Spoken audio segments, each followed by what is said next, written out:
don't you start us off? Patrick. Coach, I said you were kind of sweating after the interview with Rodney Bennett. What were the emotions you went through after that? Well, I likened it to being in your conference championship game, and your one game that you win that one basketball game and you go to the NCAA tournament, which is obviously the ultimate goal. So that's what I likened it to.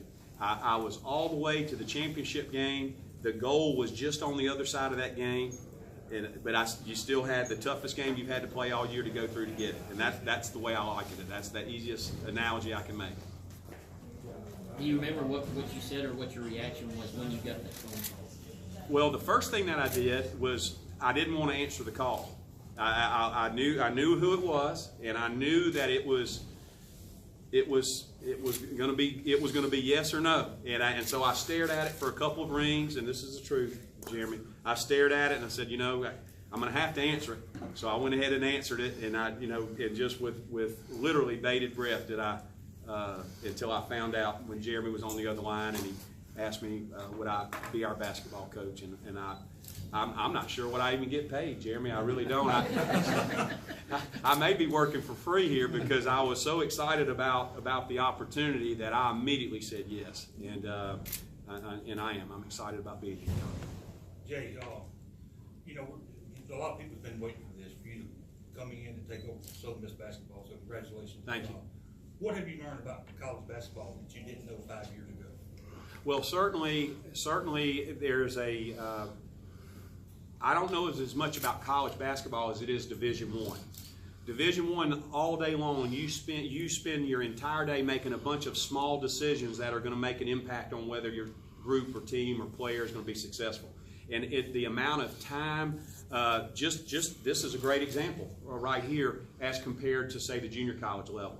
That's the biggest difference. I was able to spend more time, and I hate to say this, but I was able to spend more time coaching basketball, which is what I would hope to be doing the most of. But at Division I, you have more of a responsibility of running an organization. So you have to be very conscious of that, and you have to be conscious of all the things that go into that, and you have to embrace it. Meaning there's so many different publics and things that we have to get started here, like we mentioned in there, Hardwood Club, and getting out to our support groups and starting to let's take this and pour gasoline basically on what we have today. The fire started. It's our responsibility, my responsibility, our group's responsibility to keep that fire burning. Who's next? Yeah, Coach, signing day yesterday. Do you have any idea, or do you have a plan right now going forward? I mean, obviously you got to hit the ground running. Do you have kids in mind you want to go talk to, or are you approaching this as, I'm not sure what I want to do yet? No, absolutely no. This is we've got a plan, but now let's be honest with each other here. Signing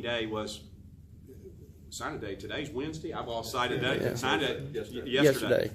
Today. And so yesterday is obviously signing day. So a lot of the players are going to have gone on ahead and made their commitments for next year. However, there's a lot of players out there. The great thing about the fact that I've been able to coach so long is we have a lot of contacts.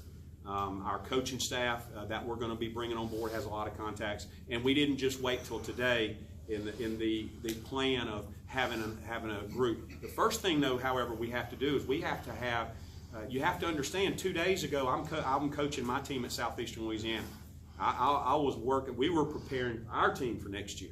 And so, but now I need an opportunity to assess our players. It started last night with a meeting. I'll have an opportunity to hopefully get into some film work today to see what our real needs are on our team. Obviously, I didn't spend a lot of time, and shouldn't have, worrying about what was happening here in Hattiesburg last year. I know we had a great team. I know we lost some great pieces to that team. And so what we've got to do now is use last night, to be honest with you, as the benchmark. And everything started moving forward since then. We've got a great plan in place to put, and what we really have to do, what recruiting is about building relationships. It's about building relationships. And it's very difficult to call a player blind at this point. So a lot of these are players that obviously either maybe we had been recruiting for Southeastern Louisiana, okay, which we've cultivated the same recruiting turf that is here. That's a great advantage for us already. But the other thing is we'll be looking for opportunities maybe early on in the transfer portal, different things. We've already begun to do some work, and obviously I'm not in a position to expand on that really any much further, but other than we have a plan, yes, sir. Coach, you called it a black. Go ahead. You called it a black and gold mine. How excited are you to recruit this area back home? Well, I hope, Jeff, you heard that. Meaning you were in there, right? I hope y'all can feel it. I hope you can feel the excitement and passion that there's one thing to go coach at a job. There's another thing for me personally to coach here. To be able to come home to Hattiesburg, which is home for me, to coach at a school that I love and went to, and to coach an opportunity to get our program to where it happened to be, not because of me when I was playing, but that I was part of and saw that the tremendous impact that had on our overall university, Jeff, is big. And when I say a black, we all, the phrase, a gold mine. When we have a black and gold mine here, we've just got to start selling it like that. We've got to start letting people know what we have here instead of the other way. Let's quit focusing on what we don't have, and let's focus on what we can do to be successful, because we can. There's everything's in place here to be successful. Do you have what an SEC school has? Absolutely not. Do you have to have that to be successful? I know a lot of Power 5 schools that don't win. Just because you have resources, I'm not going to name any here, Jeff. It wouldn't do any good. But I know a lot of Power 5 schools that have all the resources in the world that don't win. So does yes, certainly does that help? Absolutely. Is that the bottom line to winning, is having as many resources as a Power 5 school? Absolutely not. We have everything that we need to win here. We've just got to go to work. Is it going to happen overnight, Jeff? It's not. It's not going to happen overnight. We're late in the signing period. I'm not making any excuses, but I can tell you this, we're going to start moving forward. It started moving forward last night. I'm excited about getting to work. Coach, you mentioned Coach Roan joining your staff. Do you know how the rest of the staff's going to play out, and is there any interest in keeping Clarence Weatherspoon as part of this? Well, certainly Clarence Weatherspoon is one of our all-time greats, and he's a friend of mine, and he and I have not had a chance to visit yet. But yeah, is there certainly an interest in speaking with him? Absolutely, and there will be. You mentioned Coach Roan. Coach Roan is one of my longtime assistants. I point him out inside the press conference, and one of our other assistant coaches, I'm proud to say, Coach David Kiefer, has now accepted the job. Let me know this morning at Southeastern Louisiana. So it's always a great thing with somebody that's helped you build your program somewhere. They get an opportunity to be a head coach. So Coach Roan will be here with me. He was here at the press conference. I'm not sure where he is right now. He's not. I don't think he's in here. And one of my other assistants, who I had offered a job. I'm loyal. Part of being on a basketball or staff, a coaching staff, football staff, baseball, doesn't matter, an organization, business, is if you have a successful in that group, your organizational group's tight, they're family oriented, and that's how we are. We're more than just a head coach and two assistants. We work well together. So I hate that I'm losing one of my coaches. He helped me. He's been with me. Coach David Kiefer, been with me since Jones Junior College, but he's getting an opportunity to coach Division I at Southeastern Louisiana. So but again, knowing that was a possibility, did not wait until last night's phone call to begin thinking about those things. We've got a very short list of assistants, and actually we'll begin looking to fill those positions as soon as this afternoon. And I'll certainly keep y'all posted. Will always be transparency in that. Jimmy, could you go ahead? Coach, I'm wondering what the first memory you have of USN basketball is, whether you were a kid going to a game or just what you remember. The very first memory that I have, and we were young, I was real young. My dad, right over here, is a high school basketball coach at Pick Union. We moved to Hattiesburg when I was 5 years old. I went to kindergarten here on campus, all the way through school at Oak Grove, and my mom and dad always worked here on the university. So naturally, we were basketball people. We were basketball fans. We went to all the sporting events. As I told y'all about going to watch baseball, and I'm just a little fella. But going to basketball games. But first thing I remember when we first went there, it was my very first memories, Daddy, were we weren't very good. I remember that we seemed to lose a lot, and I would cry, you know, Southern lost, and, you know, I was upset about that. And the other thing that I remember, and I don't say this negatively, there wasn't a lot of interest at that time. You could almost count everybody in the arena, but that's what was so special about Coach Turk taking over, what he did, and then to bring it to where you literally could count less than 100 people in the stands, and maybe the big game was against, Jeremy, no offense, at Delta State or somebody like that, to play in just a decade later, playing Louisville, beating Louisville here in Memphis and all those people.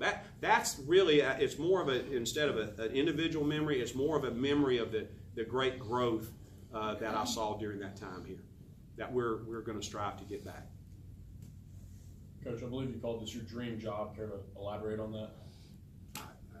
Jeff, I think it is what it is. You know, I want to, again, I'll say it. If you have an opportunity, you love a place. I have had a very, very rare career. I've never, for whatever reason, been outside of my home area. I've always been driving distance to my mom's red beans and fried chicken, Mom. You know, greatest cook in the world, right back over there. I've always been close, whether it's at graduating here. So I grew up here in Hattiesburg, graduated from University of Southern Mississippi, played ball. So obviously my love for the school goes without saying. And to have an opportunity to be to come back and be part of it and coach basketball here, that's the greatest thing in the world. It really is. I can't. This is a destination job for Jay Ladner. I can tell you that. Whereas other people may not see it that way. I love the place. I know what it's about, and looking forward to getting it back to its rightful place in the hierarchy of basketball. Jeremy, this was a quick process. Obviously, Yep. Can you take us through how tough it was to get this done in such a short period of time? You know, I think 7 days ago, I said we wanted to move quickly for obvious reasons, given the timeline and where we are in the calendar. But, you know, so what you set out to do is develop a list and start narrowing that down the best way you can. And so that began on Thursday. And you know, I've spent more hours on the phone over the past 6 days than I ever cared to. I'll tell you that. But it was important to the process in making sure that we had a great understanding of backgrounds of coaches, how they fit for Southern Miss. And so, you know, you work those first few days trying to get that list narrowed down, and then it was an opportunity to get face-to-face with people and get a real feel across the table for who they were and what they were about. And so then over the last couple of days, that happened pretty quickly. Did a different field develop than what you had at Troy? I mean, as soon as you got in, did you realize it was just kind of different? Yeah,